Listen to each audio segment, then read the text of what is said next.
All right, so this week we're talking about political authority, a very important topic as far as I'm concerned. For those of you who are interested, this is sort of my area of specialization.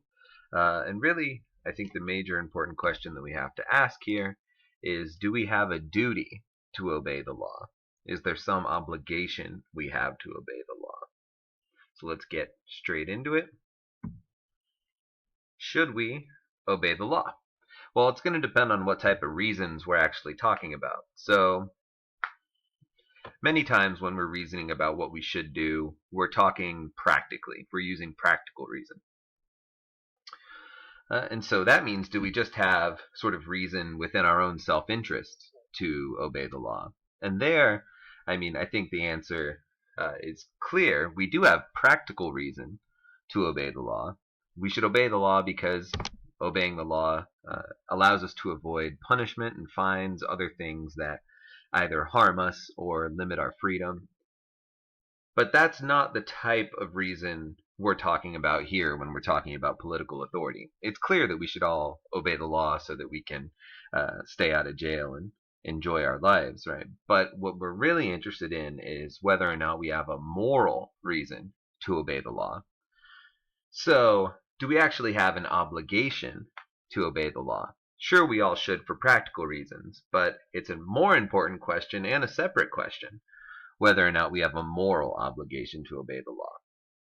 So is there some type of reason, some type of principled theory that shows the state or a government actually has not only the right to create and enforce laws, but that we also have, in addition, an obligation to obey those laws?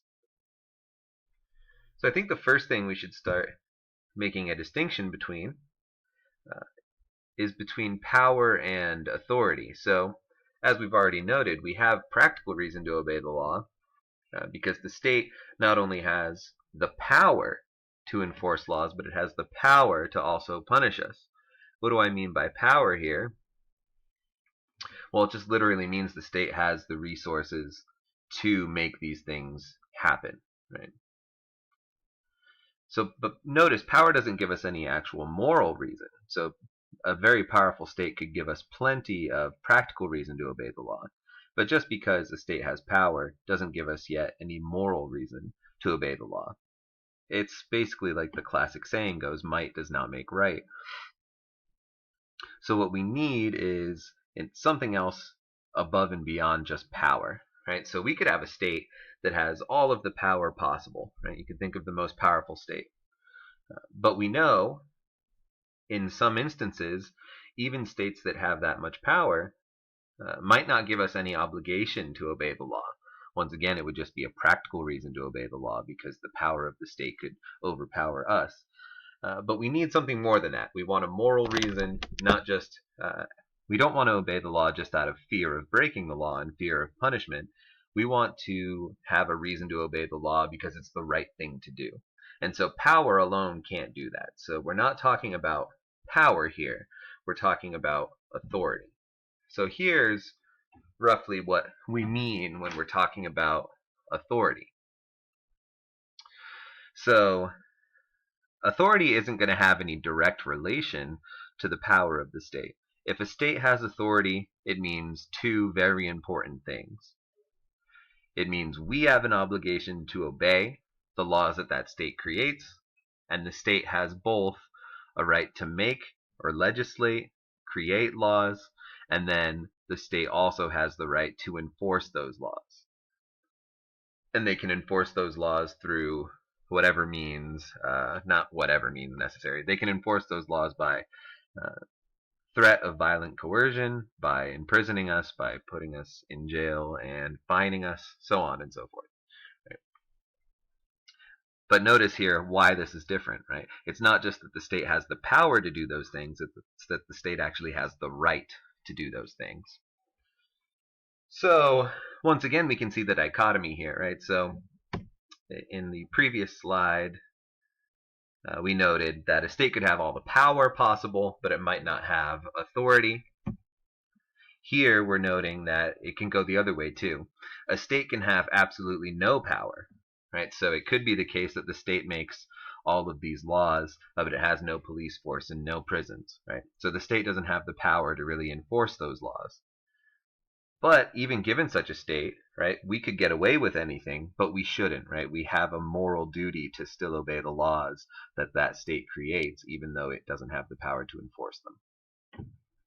And so hopefully you're seeing the difference now. There's a big difference between just the power a state has and the authority it has. And arguably, sure, power is going to be important for actually enforcing the law, but authority is the clear-cut winner here in terms of what a state should be trying to have. Right? It wants to have both power and authority, but if it can't have both, it should be trying to have authority so that it's doing the right thing. And what do I mean by the right thing here? Well, we should look into, maybe you're not seeing the problem yet, right? You think, well, if a state's just powerful, it can force us to do all the right stuff, and that's good enough. But no, that's not true. Right? If a state doesn't have authority, then and it just has power, then it seems like the state is always doing something wrong when it's punishing citizens. And so the state not only commands people to practice violence, but the state itself practices violence against its own citizens. And so if you disobey, you get fined. If you keep disobeying, they'll put you in jail, so on and so forth, right? So there's violent coercion to guarantee that you either obey the law or are punished for disobeying. Right? And why is this problematic? Well, it's because think about yourself, right? So, or think about me for a second. If I were to just start dictating things, right? I write up a big piece of paper in my house. I write all the laws that I want my neighborhood to abide by. And then I go and I post this set of laws on everybody's front door. And I tell them, these are the laws of the neighborhood now, and anybody who fails to obey will be punished, right? And so I take it into my own hands to be sort of the police, judge, jury, and executioner, right? So anybody who breaks the law, I go over with a gun in hand and take them prisoner, bring them back to my basement, lock them up there like a prison, right? Now, if I were doing that in my neighborhood, I imagine you all think I'd be doing something morally atrocious, right? Morally wrong for me to go ahead and just start imposing law and taking the execution of such law into my own hands. Well, why don't we think the same thing when the state's doing those very same actions, right? So the state creates these laws, starts just saying, hey, everybody, these are the laws you have to live by, and then punishes us when we don't obey those laws. But we normally think the state's justified in doing so. We don't think it's morally atrocious when the state does it, but we do when any individual does it. So we need to explain why that difference exists, because it seems like the two actions are very similar, if not the same. So we need to find what's morally different that allows the state to get away with such things while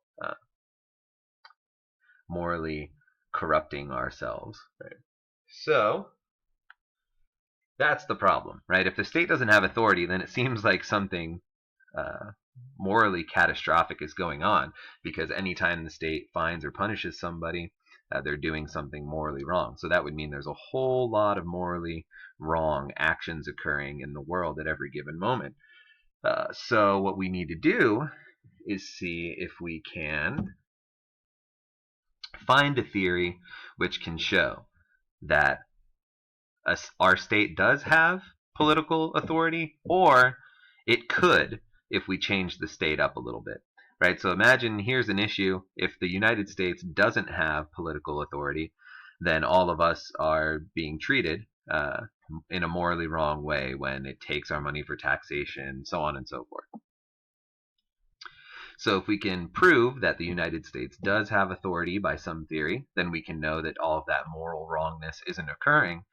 Or, excuse me, or if we have a theory, if a theory is successful and shows how a state could have political authority, but says at this moment the United States doesn't have authority, then it gives us a blueprint for moving forward on how we can restructure the United States government so that it could have political authority and it could then be acting morally permissible, morally right or permissible. Okay, so That's the issue, right? Power is different from authority. Power isn't enough to create moral rightness.